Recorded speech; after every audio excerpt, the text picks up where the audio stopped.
Children, physics is a very interesting subject and it is a very easy subject also. Okay, how to make that subject very easy? Let us see. Okay, you can see the flame of a candle. Imagine if you keep the fingers near the flame of the candle, what you may feel? You may feel hot. Why? Because heat is a form of energy. Today we are going to discuss about the chapter Heat Part 1. Under heat, we are going to learn about heat, temperature, transfer of heat, units of temperature, and thermal equilibrium. Okay? Now let us define what is a heat. What is heat? Heat is a form of energy. What are the units of heat? The SI unit of heat is joule and CGS unit of heat is calorie. Now let us define what is a calorie. The amount of heat required to rise the temperature of 1 gram of water by 1 degree centigrade. The amount of heat required to rise the temperature of 1 gram of water by 1 degree centigrade is called calorie. What is the relation between calorie and joule? 1 calorie is equal to 4.186 joules. 1 calorie is equal to 4.186 joules.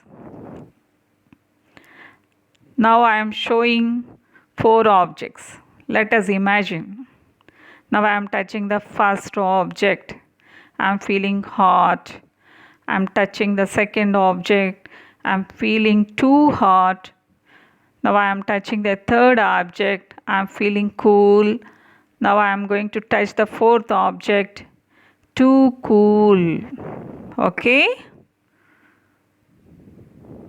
Hot, too hot, cool, too cool. How much of hot it is, how much of cool it is, we have to express the degree of hotness or coldness, no? That is temperature.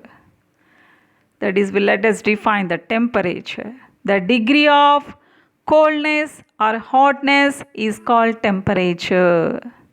The degree of coldness or hotness is temperature. Now, how to measure the temperature? Already we are well known about the measurement of temperature using several thermometers. Now let us discuss what are the units of temperature. The SI unit of temperature is Kelvin and the CGS unit of temperature is degree centigrade. What is the relation between Kelvin and degree centigrade? And how to convert Kelvin into degree centigrade and degree centigrade to Kelvin? Let us discuss about that one. The temperature in Kelvin is equal to 273 plus temperature in degree centigrade. That means if they had given the temperature in degree centigrade, if you add 273 to that, you shall get the temperature in Kelvin. Let us practice one problem. Convert 27 degrees into Kelvin scale. What we have to do? We have to add 273 to 27 degrees centigrade to get the temperature in Kelvin scale. Here you can see 27 plus 273 gives rise to 300 Kelvin. That is, if they had given the temperature in degree centigrade, you have to add 273, then you will get the temperature in Kelvin scale. Let us practice the second one. If the temperature of a steel rod is 330 Kelvin, then its temperature in degree centigrade is. Here they had given the temperature in Kelvin scale and they are asking the temperature in degree centigrade. We have to convert Kelvin scale to degree centigrade. Then we have to subtract 273 from 330, then we shall get the temperature in degrees centigrade. So T in degree centigrade is equal to T in Kelvin minus 273. So I subtracted 273 from 330. 330 minus 273 gives rise to 57 degrees centigrade. You have to remember this one. If they had given the temperature in Kelvin scale, then you have to subtract 273 to get the temperature in degree centigrade. You have to remember that one. Here we can see a picture. Imagine there are some ice cubes in your palm, in your hand. How you may feel? Yes, cool. Why we are feeling cool? Because the heat energy is transferring from our body to the ice cubes. Here, our body, our hand is the hot body and ice cubes are the cold body. That means the heat is transferring from hot body to the cold body. That means the heat energy is transferring from the body which is at higher temperature to the body which is at lower temperature. Let us see another example. You can see the direction of the heat energy flow also. Let us see another example. Let us imagine a hot lunch box is there. If you touch the hot lunch box, how you may feel hot. Why? Because heat flows from hot lunch box to your body. That is, the heat energy is transferring from the hot lunch box to our body. That means hot lunch box is the hot body and our body is the cold body. That is, the heat is transferring from the body which is at higher temperature to the body which is at lower temperature. So we can conclude that heat energy flows from the body which is at higher temperature to the body which is at lower temperature. Yes, you can see from hot body to the cold body, the body which is at higher temperature to the lower temperature, to the object which is at lower temperature. Now let us see. Here two objects are there. 100 degrees centigrade one object and the second object is at 0 degrees centigrade. That is the hot body 100 degrees centigrade, that is hot body, and the second one 0 degrees centigrade is the cold body. Already we discussed the heat energy transfers from the hot body to the cold body. Okay, the heat energy is transferring from hot body to the cold body. Up to what extent the heat energy will flow? The heat energy is flowing from the hot body to the cold body. Up to what extent the heat energy will flow? Up to they attain a common temperature. You can see here 50 degrees centigrade, 50 degrees centigrade. Up to they attain a common temperature. That means both the bodies are attaining the same temperature, 50 degrees centigrade, 50 degrees centigrade. Okay? That is common. When they are at the common temperature, no heat flow, no transfer of heat will be there. Then those two bodies are said to be at thermal equilibrium. That is, thermal equilibrium means if the two bodies are at thermal equilibrium, there will be no heat flow, no transfer of heat, they will be at the same temperature. Remember that one. Here you can see two glasses with water. The first glass is with cold water and the second glass is with hot water. When you kept the thermometer in hot water, you observe there is a rise in mercury level than it is kept in cold water. Why? Because when compared to the cold water, hot water will have more heat energy, more temperature. So the mercury level will be more. And also one thing we can tell.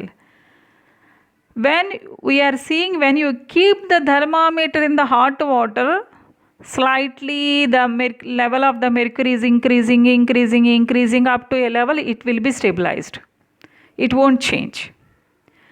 Then you can say the level of the mercury column, that in that position, the level of the mercury column and the temperature of the hot water, those two are in thermal equilibrium. Okay. Here we are seeing three objects. A is at 45 degrees centigrade, B is at 45 degrees centigrade, C is at 45 degrees centigrade. Already we discussed, if they are at the same temperature, they are said to be in thermal equilibrium, there will be no heat transfer. If they are kept in contact, there will be no transfer of heat because they are at the same temperature, they are in thermal equilibrium. In the examination, they will ask you, A and B are in thermal equilibrium, B and C are in thermal equilibrium, then A, C are in thermal equilibrium or not? Yes, they will be in thermal equilibrium. This is also called as zeroth law of thermodynamics also. Afterwards you may learn.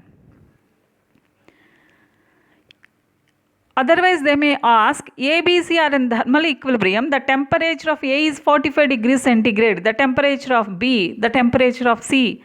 Because they are in thermal equilibrium, the temperature of A is 45 degrees centigrade, so the temperature of B is also 45 degrees centigrade, the temperature of C is also 45 degrees centigrade. Likewise they will ask you in the examination. Now we shall see. Okay. The heat energy is transferring from the hot body to the cold body up to they attain a common temperature, that is thermal equilibrium. Now we can observe one thing. The hot body is losing the heat energy and the cold body is gaining the heat energy. So the net heat lost by the hot body is equal to net heat gained by the cold body. Net lost by the hot body is equal to net heat gained by the cold body. This is also called method of mixtures or principle of calorimetry. Principle of calorimetry. Heat lost, net heat lost by the hot body is equal to net heat gained by the cold body. Okay. Now let us see. Here I am showing 3 test tubes. Imagine there are 3 test tubes. The third test tube is empty. In the first test tube, I had taken a liquid of mass M1 at a temperature T1 degrees centigrade, and I had taken mass M2, a liquid of mass M2 at a temperature T2 degrees centigrade in the second test tube. In the first test tube, mass M1, temperature T1. In the second test tube, the mass of the liquid M1 and the temperature of liquid is T2. I mixed both the liquids in the third test tube. You can see here. This is mass M1, T1. This is the first test tube. And here M2 mass and T2, this is the second test tubes. I mixed both the liquids in a single test tube. What will be the mass? M1, M2, that is M1 plus M2. This will be the total mass. And T1, T2, what is the final temperature? We have to find out. For that, to find out the final temperature of the mixture, we have to use the formula T is equal to M1 T1 plus M2 T2 by M1 plus M2. T is equal to M1 T1, that is related to the first test tube, plus M2 T2, that is related to the second test tube, by M1 plus M2. Let us practice one problem regarding that formula. What would be the final temperature of 50 grams of water at 20 degrees temperature and the water at 50 grams at 40 degrees centigrade? Okay, let us imagine here two test tubes. In the first test tube, 50 grams of water, 20 degrees centigrade. In the second test tube, 50 grams of water, 40 degrees centigrade. We mixed both these liquids in a single test tube. Now, on seeing the problem, you have to identify this is M1 and this is T1. This is M2 and this is T2. That is, M1 is equal to 50 grams. T1 is equal to 20 degrees centigrade. And M2 is equal to 20 grams. T2 is equal to 40 degrees centigrade. Okay. Now, here I wrote the same thing. Okay, then I am going to substitute the values in the formula. T is equal to M1 T1 plus M2 T2 by M1 plus M2. That is, M1 is equal to 50 grams, M2 is equal to 50 grams. T1 is equal to 20 degrees centigrade and T2 is equal to 40 degrees centigrade. Just substituting those values, I got the temperature, the final temperature, 30 degrees centigrade. Okay, that is T is equal to 50 into 50 plus 50 into 40, that is 3000 by 100, that is 30 degrees centigrade. Okay, now let us see another concept. The relation between the average kinetic energy and the absolute temperature. Here I had taken 2 glasses of water. In the first glass I had taken the hot water, in the second glass I had taken the cold water. Just I am pouring some food color. See here, the food color is moving vigorously in the hot water when compared to the cold water. How they do? How do they move? How do they move randomly? Because the water molecules move randomly in zigzag direction, so they are moving randomly. And also, here also, if you pour some potassium permanganate crystals or you can pour some food grains like that, you can pour anything. Here you can see, when compared to the cold water, in the hot water, the particles are moving vigorously. You can see the jiggling of food grains of the food color in hot water is more when compared to the cold water. Why? Because in hot water, because the temperature of the hot water is more, so the particles are moving with more velocity, so the particles are having more kinetic energy. So we can conclude the average kinetic energy is directly proportional to the absolute temperature. The average kinetic energy of the particles is directly proportional to the absolute temperature. ఒక్కొక్కసారి మనకి ఎగ్జామ్లో ఇలా ఇచ్చినప్పుడు మనకి ఎగ్జామ్లో ఇచ్చినప్పుడు aim apparatus, అలాగే మనకి ప్రొసీజరు, ప్రికాషన్స్ అవన్నీ కూడా పెట్టి మీరు రాయాల్సి వస్తుందమ్మా. Aim to find out the relation between the average kinetic energy of the particles to the absolute temperature. Apparatus, 2 glasses of water, hot water of 50 grams and cold water 50 grams, some food color. And procedure, I poured 2 grams of food color in each glass of water. Observations, the movement of the particles of the food grains or food color is more in hot water when compared to the cold water. Conclusion, so the average kinetic energy of the particles is greater than the cold water. If they had given any activity, whether it is 2 marks or 4 marks, you have to keep all the side headings like aim, apparatus, and precautions, whatever may be. You may write and according to the experimental situation, and afterwards aim, apparatus, procedure, observations, conclusion or result you have to write.